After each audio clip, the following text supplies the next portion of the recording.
ಆದಿಲ್ ಶಾಹಿ ಎನ್ನುವಂಥ ಒಬ್ಬ ಧರ್ಮಾಂಧ ಈ ಏನು ವೀರಶೈವ ಲಿಂಗಾಯತರು ಹಿಂದೂಗಳ ಮೇಲೆ ದೌರ್ಜನ್ಯ ಮಾಡುವಂಥ ಸಂದರ್ಭದಲ್ಲಿ ಇದಕ್ಕೆ ಇತಿಹಾಸ ಹೇಳ್ತೀನಿ. ನಮ್ಮ ಲಿಂಗಗಳು ಮೊದಲು ಹೆಂಗಿತ್ತು, ಲಿಂಗದ ಕಾಯಿಲೆ ಇದು ತಮಗೆಲ್ಲ ಗೊತ್ತಿದೆ. ಯಾರು ಲಿಂಗ ಕಟ್ತಿದ್ರು ಅವ್ರಿಗೆ ಏನೋ ಟ್ಯಾಕ್ಸ್ ಕಟ್ಟಬೇಕಾಗಿತ್ತು. ಅದನ್ನ ವಿರೋಧ ಮಾಡಿದ ಮೊದಲ ನಾಯಕ ಅಂದ್ರೆ ಹನುಮಪ್ಪ ನಾಯಕ. ಇದನ್ನ ಗಮನದಲ್ಲಿ ಇಟ್ಕೋಬೇಕು. ಅವನು ಯಾವತ್ತೂ ಕೂಡ ಆದಿಲ್ ಶಾಹಿಗೆ ಸಾಮಂತ ಆಗೇ ಇರಲಿಲ್ಲ, ಯಾವತ್ತೂ ಆಗಿಲ್ಲ. ಅವನು ಸಾಮಂತ ಅಲ್ಲ.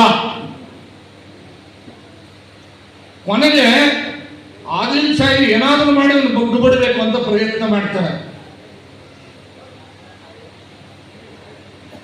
ಇವನೇನಾದ್ರೂ ಮಾಡಿ ಇವನನ್ನ ಧರ್ಮಾಂಧನಾಗಿ ಮಾಡಬೇಕು, ಧರ್ಮದ್ರೋಹಿಯಾಗಿ ಮಾಡಬೇಕು ಅಂತ ಪ್ರಯತ್ನ ಮಾಡ್ತಾನೆ. ಆಗ ಹನುಮಪ್ಪ ನಾಯಕ ಅದನ್ನು ಸವಾಲಾಗಿ ಸ್ವೀಕಾರ ಮಾಡ್ತಾರೆ. ಯಾವ ಬಾದ್ಶಾ ನಿಜಾಮ ಇವರನ್ನ ಸೆರೆ ಹಿಡಿಬೇಕು ಅಂತ ಹನುಮಪ್ಪ ನಾಯಕನನ್ನ ಹಿಡಿಬೇಕು ಅಂತ ಬರ್ತಾನೆ, ಅವಾಗ ಅವನನ್ನೇ ಸೆರೆ ಹಿಡಿದು ನಮ್ಮ ರಾಮರಾಯರಿಗೆ ಒಪ್ಪಿಸ್ತಕ್ಕಂಥ ಕೆಲಸವನ್ನು ಮಾಡ್ತಾನೆ. ಅದು ವಿಜಯನಗರ ಸಾಮ್ರಾಜ್ಯದಲ್ಲಿ. ಹನುಮಪ್ಪ ನಾಯಕ ಯಾರ ಮಾಂಡಲಿಕ ರಾಜನಾಗಿದ್ದ ಅಂದ್ರೆ ವಿಜಯನಗರದ ಮಾಂಡಲಿಕ ರಾಜರು. ಅದರ ಅರ್ಥ ವಿಜಯನಗರ ಸಾಮ್ರಾಜ್ಯ ಎಷ್ಟು ದೊಡ್ಡದಾಗಿತ್ತು ಅಂತಂದ್ರೆ ಇಡೀ ದಕ್ಷಿಣ ಭಾರತದಲ್ಲಿ ಅನೇಕ ಸ್ಟೇಟ್ಸ್ ಇದ್ದು, ಹೆಂಗ ರಾಜ್ಯಗಳಿದಾವಲ್ಲ, ರಾಜ್ಯಕ್ಕೊಬ್ಬ ಮುಖ್ಯಮಂತ್ರಿ ಇರಲಿಲ್ಲ, ಹಂಗ ಅನೇಕ ಜನ ಮಾಂಡಲಿಕ ರಾಜರಿದ್ರು. ಅದರಲ್ಲಿ ಹನುಮಪ್ಪ ನಾಯಕರು ಒಬ್ಬರು. ಅವ್ರಿಗೆ ಕರ್ನೂಲು, ಬಳ್ಳಾರಿ ಭಾಗದಲ್ಲೆಲ್ಲ ಕೆಲವು ಅವ್ರಿಗೆ ಉಡುಗೊರೆಯಾಗಿ ರಾಮರಾಯರು ಕೊಡ್ತಾರೆ. ಬಹುಶಃ ಆದಿಲ್ ಶಾಹಿ ಕಾಲದಲ್ಲಿ ನಮ್ಮ ಜಿಲ್ಲೆಯಲ್ಲಿ ವೀರಶೈವ ಲಿಂಗಾಯತ ಧರ್ಮವನ್ನ, ಹಿಂದೂ ಧರ್ಮವನ್ನ ಬೆಳೆಸುವಂತ, ಉಳಿಸುವಂತ, ದೇವಸ್ಥಾನಗಳನ್ನು ಕಟ್ಟುವಂತ ಕೆಲಸ ಮಾಡಿದ್ದು ಯಾರು ಅಂದ್ರೆ ಅದು ಹನುಮಪ್ಪ ನಾಯಕ.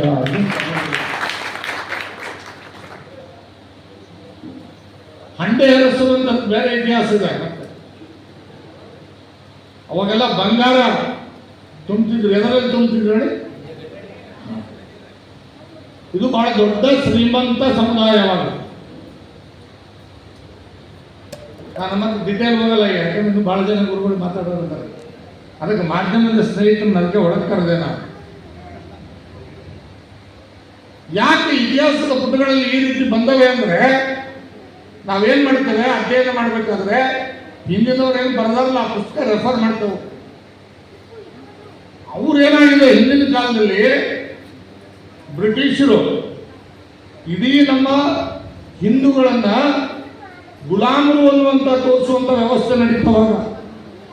ಬರೀ ಹನುಮಪ್ಪ ನಾಯಕರು ಅಷ್ಟೇ ಅಲ್ಲ, ಈ ದೇಶದಲ್ಲಿ ಅನೇಕ ಜನ ಹಿಂದೂ ರಾಜರುಗಳೇ ನಾಡೋಗಿದ್ದಾರೆ. ಅವರೆಲ್ಲರೂ ಕೂಡ ಮೊಘಲರಿಗೆ ಸಾಮಂತರಾಗಿದ್ರು ಅಂತ ಬರೆಯೋ ಪ್ರಯತ್ನ ಮಾಡಿದ್ದಾರೆ. ಯಾವತ್ತೂ ಕೂಡ ಹನುಮಪ್ಪ ನಾಯಕ ಆದಿಲ್ ಶಾಹಿಗೆ ಸಾಮಂತನಾಗಿರಲಿಲ್ಲ. ಇದು ನಾನು ಬಹಳ ಸ್ಪಷ್ಟಪಡಿಸಲಿಕ್ಕೆ ಬಯಸ್ತೇನೆ. ಇದ್ರ ಬಗ್ಗೆ ಚರ್ಚೆ ಮಾಡೋಣ ಅಂದ್ರೆ ನಾನು ರೆಡಿ.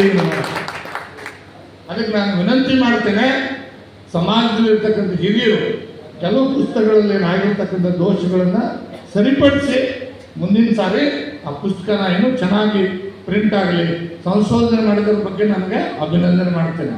ಅದು ಎರಡು ಮಾತಿಲ್ಲ. ಅದು ಕೆಲವೇನು ಸಣ್ಣ ಪುಟ್ಟ ತಪ್ಪುಗಳಾಗಿದೆ, ಅದನ್ನು ಸರಿಪಡಿಸುವಂಥದ್ದಾಗಬೇಕು ಅಂತಕ್ಕಂಥದ್ದು ನನ್ನ ವಿನಂತಿ. ಮತ್ತು ಒಂದು ಗಮನದಲ್ಲಿರಲಿ, ಇದು 14ನೇ ಶತಮಾನದಲ್ಲಿ ಪ್ರಾರಂಭ ಆದಂಥ ಈ ಮನೆತನ ಬ್ರಿಟಿಷರ ಕಾಲದಲ್ಲೂ ಇರ್ತಾರೆ ಇವರು. ಇವನ್ ಬ್ರಿಟಿಷರ ಕಾಲದಲ್ಲಿ ಕರ್ಮಂಡಾಳ ಮಠದ ಗುರುಗಳೇನು ಆ ಸಂದರ್ಭದಲ್ಲಿ ಸ್ವಾತಂತ್ರ್ಯ ಹೋರಾಟ ನಡೀತಿದೆ. ಈ ಸಮಾಜದ ಅನೇಕ ಜನ ಯುವಕರನ್ನು ಸೇರಿಸಿ ಸುರಪುರ ರಾಜನ ಜೊತೆಗೆ ಸೇರಿಕೊಂಡು ಆ ಸಂದರ್ಭದಲ್ಲಿ ಇವನ್ನ ಕಿತ್ತೂರು ರಾಣಿ ಚೆನ್ನಮ್ಮನಿಗೂ ಕೂಡ ಸಹಾಯ ಮಾಡಿದ್ರು ಅಂತಿದೆ. ಅದಕ್ಕೆ ದಯಮಾಡಿ ಎಲ್ಲವೂ ಕೂಡ ಸ್ವಲ್ಪ ಇನ್ನಷ್ಟು ಅಧ್ಯಯನ ಮಾಡಿದರೆ ಸರಿ ಇರ್ತದೆ ಅಂತಕ್ಕಂಥ ಮಾತನ್ನು ಹೇಳ್ತಾ ನಾನು ಬೇರೆ ಯಾವುದಕ್ಕೂ ಹೇಳಲಿಕ್ಕೆ ಹೋಗಲ್ಲ. ಈಗ ಇವತ್ತಿನ ವ್ಯವಸ್ಥೆಯಲ್ಲಿ ನಾವು ಹೇಗಿರಬೇಕು ಅನ್ನೋದಕ್ಕೆ ಅಜ್ಜವ್ರು ಇಲ್ಲೇ ಅಲ್ಲ, ಭಾಳಷ್ಟು ಜನ ನಾನು ಬೊಮ್ಮಾಯಿದ್ದಾಗ ಮುಖ್ಯಮಂತ್ರಿಗಳಿದ್ದಾಗ ನನ್ನ ಹತ್ರ ಬಂದು ಭೇಟಿ ಆದರೂ ಸಮಯ ಲೇಟ್ ಆಗಿಬಿಟ್ಟಿತ್ತು. ಅಷ್ಟೊತ್ತಿಗೆ ನನಗೆ ಒಮ್ಮೆ ಬಂದು ಸ್ವಲ್ಪ ಜಲ್ದಿ ಬಂದಿದ್ರೆ ಒಂದು ನಿಗಮ ಮಾಡ್ಬೋದಾಗಿತ್ತು, ಆದರೆ ಲೇಟ್ ಆಗಿಬಿಟ್ಟಿತ್ತು. ಆಲ್ರೆಡಿ ಆ ಘೋಷಣೆ ಮಾಡೋ ಸಂದರ್ಭ ನಾನು ಪ್ರಯತ್ನ ಮಾಡಿದೆ, ಸಾಕಷ್ಟು ಪ್ರಯತ್ನಗಳನ್ನು ನಾನು ಮಾಡಿದೆ, ಆಗಲಿಲ್ಲ. ಬಹುತೇಕ ಮುಂದಿನ ದಿನಮಾನಗಳನ್ನು ಮಾಡಲಿಕ್ಕೆ ಸಾಧ್ಯ ಆಗ್ತದೆ. ಗಮನದಲ್ಲಿಟ್ಟುಕೊಳ್ಳಿ, ನೀವ್ಯಾರೂ ಕೂಡ ಈ ಸಮುದಾಯ ಆದಿಲ್ ಶಾಹಿ ಮಂತ್ರಿನೂ ಆಗಿರಲಿಲ್ಲ, ವಜೀರನೂ ಅಲ್ಲ. ಅದು ಯಾಕೆ ಬಂತು ಅನ್ನೋದನ್ನು ಮತ್ತೆ ಅದಕ್ಕೆ ಇನ್ನೊಂದು ಸಲ ನಾನು ಹೇಳಿದೆ.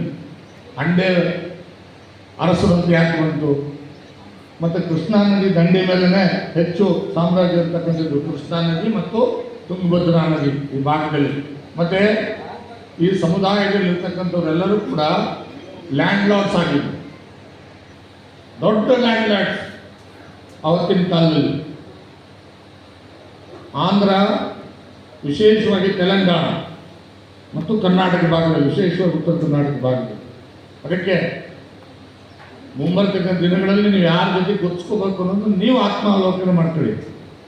ನಾನು ಹೇಳಲಿಕ್ಕೆ ಹೋಗಲ್ಲ. ಯಾರು ಲಿಂಗಾಯತರನ್ನು ತುಳಿಯಾಕತ್ತಾರೋ, ಯಾರು ಲಿಂಗಾಯತರನ್ನು ಮುಗಿಸಾಕತ್ತಾರೋ, ಯಾರು ಬೆಳೆಸಾಕತ್ತಾರೋ ಅನ್ನೋದನ್ನು ಜನ ನೀವು ಬುದ್ಧಿವಂತರಿದ್ದೀರಿ, ಹೌದಲ್ಲ? ಬುದ್ಧಿವಂತರಿದ್ದೀರಿ, ನೀವು ತೀರ್ಮಾನ ಮಾಡ್ತೀರಿ. ನಾನು ಅದ್ರ ಬಗ್ಗೆ ಹೇಳಲಿಕ್ಕೆ ಹೋಗೋದಿಲ್ಲ. ಅನೇಕ ಜನ ಈ ಸಮಾಜದ ಭಾಳಷ್ಟು ಜನ ಹಿರಿಯರು ಕೆಲವರು ಅದಾರ, ಇಲ್ರಿ ನಾವು ಬಹುಕಾಲ 40 ವರ್ಷದಿಂದ ಅಲ್ಲೇ ಇದ್ದೀವಿ, 50 ವರ್ಷದಿಂದ ಅಲ್ಲೇ ಇದ್ದೀವಿ,